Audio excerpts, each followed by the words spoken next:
Hello students, welcome to my YouTube channel study collections. আজকে আমরা দেখব ক্লাস 10-এর একটি কবিতা, নাম হচ্ছে আবার আসিব ফিরে। এই কবিতাটি লিখেছিলেন জীবনানন্দ দাশ। জীবনানন্দ দাশ ছিলেন রবীন্দ্রনাথ ঠাকুরের পরবর্তী বাংলা সাহিত্যের একজন বিশিষ্ট কবি। তিনি জন্মগ্রহণ করেছিলেন বর্তমান বাংলাদেশের বরিশাল শহরে 1899 সালের 17 ফেব্রুয়ারি। ওনার প্রথম কাব্যগ্রন্থ হচ্ছে ঝরা পালক এবং আধুনিক বাংলা সাহিত্যের অন্যতম শ্রেষ্ঠ কাব্যগ্রন্থটি হচ্ছে বনলতা সেন। এই কবিতাটি কবি রূপসী বাংলা কাব্যের অন্তর্গত। এখন আমরা দেখব যে এই কবিতার মাধ্যমে কবি কি বলতে চেয়েছিলেন। কবিতাটির নাম হচ্ছে আবার আসিব ফিরে, মানে কবি আবার ফিরে আসবেন। যেহেতু আমরা জানি সবার মৃত্যু হয়, আজকে না হয় কালকে আমরা সবারই মৃত্যু হবে, এবং কবি জানেন যে মৃত্যুর পর আবার জন্ম হবে। তাই কবি বলছেন যে তিনি আবার জন্মগ্রহণ করে কোথায় ফিরে আসতে চান? বঙ্গয়, মানে বর্তমান যে বাংলাদেশে তিনি আবার ফিরে আসতে চান। তাহলে দেখো, আবার আসিব ফিরে ধানসিঁড়িটির তীরে এই বাংলায়, হয়তো মানুষ নয়, হয়তো বা সংকোচিল শালিকের বেশে। কবি বলছেন আবার আসিব ফিরে, তিনি আবার ফিরে আসবেন ধানসিঁড়িটির তীরে। ধানসিঁড়ি হচ্ছে বাংলাদেশের একটি নদীর নাম। ধানসিঁড়ির তীরে আসবেন, নদীর তীরে আসবেন এই বাংলায়। এই বাংলায় বলতে কার কথা বলা হয়েছে? এই বাংলাদেশের কথা বলা হয়েছে। হয়তো মানুষ নয়, কি বলছেন? হয়তো তিনি মানুষ না হয়ে জন্ম হতে পারেন, হয়তো মানুষ নয়, হয়তো বা শঙ্খচিল শালিকের বেশে। মানুষ না হয়ে কি বেশে আসতে পারেন? শঙ্খচিল, চিলের বেশে শঙ্খচিল, এবং শালিকের বেশে, যে শালিক পাখির বেশে। হয়তো ভোরের কাক হয়ে এই কার্তিকের নবান্নের দেশে, কুয়াশার বুকে বেশে একদিন আসিব এ কাঁঠাল ছায়া। কি বলছেন?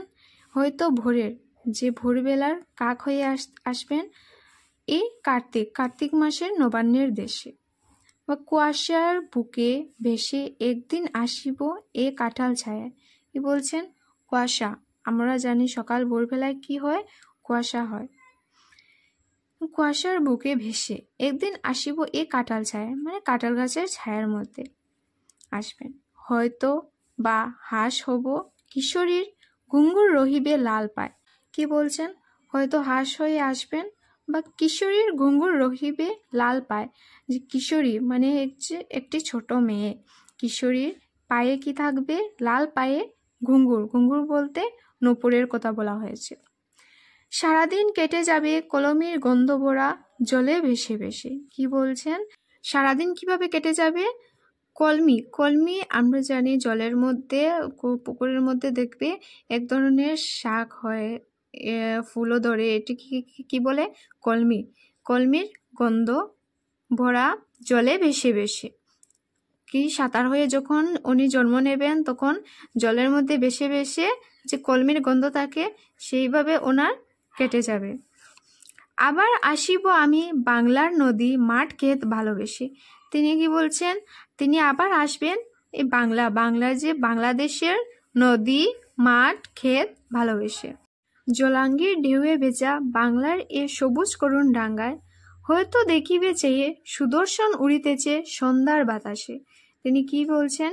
যে জলাঙ্গির ঢেউয়ে ভেজা এ বাংলা সবুজ করুণ ডাঙ্গায়, হয়তো দেখিবে চেয়ে, কি দেখবে? সুদর্শন, একটি পাখির নাম। সুদর্শন হচ্ছে একটি পাখির নাম। সুদর্শন উড়িতেছে সন্ধ্যার বাতাসে। এই পাখিটি কখন উড়ে? সন্ধ্যার সময় বাতাসের মধ্যে। হয়তো শুনিবে এক লক্ষ্মী পেঁচা ডাকিতেছে শিমুলের ডালে। কি শুনবে? হয়তো তিনি কি বলছে? তিনি লক্ষ্মী পেঁচা। লক্ষ্মী আমরা জানি পেঁচা কার বাহন? দেবী লক্ষ্মীর বাহন। তিনি বলছেন পেঁচা হয়েও তিনি জন্ম নিতে পারেন, তবে কি শুনবে? লক্ষ্মী পেঁচা ডাকছে কোথায়? শিমুলের ডালে, শিমুল গাছের ডালের মধ্যে।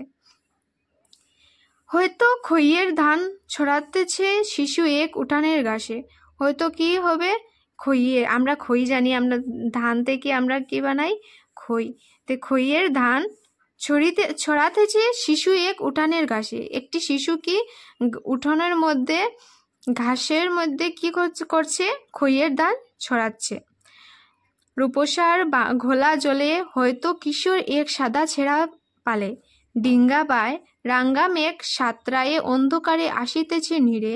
দেখিবে ধবল বক আমারই পাবে তুমি ইহাদের ভিড়ে। তিনি কি বলছেন? রূপসার ঘোলা জলে, রূপসা একটি নদীর নাম। রূপসার ঘোলা জলে হয়তো কিশোর এক সাদা ছেঁড়া পালে। একটি কিশোর সাদা ছেঁড়া পালের মধ্যে কি ডিঙ্গা বায়, ডিঙ্গা একটি ছোট নৌকার নাম। রাঙ্গা মেঘ সাতরায়ে অন্ধকারে আসিতেছে নীড়ে। মেঘ কি হচ্ছে? অন্ধকারের মধ্যে নীড়ের মধ্যে আসিতেছে। দেখিবে ধবল বক, ধবল হচ্ছে সাদা বক, একটি বক যেটি হচ্ছে সাদা। দেখিবে ধবল বক আমারই পাবে তুমি ইহাদের ভিড়ে। তিনি বলছেন ওনাকেই পাবো কোথায়? এই সব কিছুর ভিড়ের মধ্যে। তবে তিনি কি বলছেন? তিনি কোনো শঙ্খচিল বা শালিকের বেশেও আসতে পারেন, বা কুয়াশার কোথায় পাওয়া যাবে? কাঁঠালের ছায়ায়, কুয়াশার মধ্যে। হয়তো তিনি হাঁস হয়েও জন্ম নিতে পারেন। এবং কি বলছেন? তিনি সুদর্শন পাখি হয়েও জন্ম নিতে পারেন, বা লক্ষ্মী পেঁচা, পেঁচার বেশেও। পেঁচা জানি কি আমরা নিশাচর প্রাণী, আর পেঁচা হচ্ছে লক্ষ্মীর বাহন। তিনি পেঁচা হয়েও জন্ম নিতে পারেন। আবার একটি শিশু হয়েও, যে উঠানের মধ্যে খইয়ের দান ছড়াচ্ছে। আবার কি হবেন? সাদা একটি কিশোর সাদা ছেঁড়া পারে কি? ডিঙ্গাবায়। আবার কি বলছেন? কোনো মেঘও হতে পারেন। আবার ধবল বক, সাদা বক, যে সাদা বকের বেশেও তিনি জন্ম নিতে পারেন। দেখো, এই কবিতার মাধ্যমে কবি কি বলছেন? তিনি এই জন্মের পরে ওনার যখন মৃত্যু হবে, এরপরেও তিনি আবার এই বাংলায় তিনি ফিরে আসতে চান। এই বাংলায় তিনি হয়তো কিবা মানুষের বেশেও আসতে পারেন, বা শালিকের বেশেও আসতে পারেন, অন্য শালিক পাখি, অন্য যে কোনো বেশে তিনি আসতে পারেন। তিনি বলছেন তিনি আবার এই বাংলায়, মানে বাংলাদেশে, এখন আমাদের কি বর্তমান বাংলাদেশ, তিনি আবার এই বাংলাদেশেই ফিরে আসতে চান। এই সব যেগুলি বলেছেন এই বেশে, হয়তো মানুষ নাও হতে পারেন, তিনি অন্য বেশেও আসতে পারেন।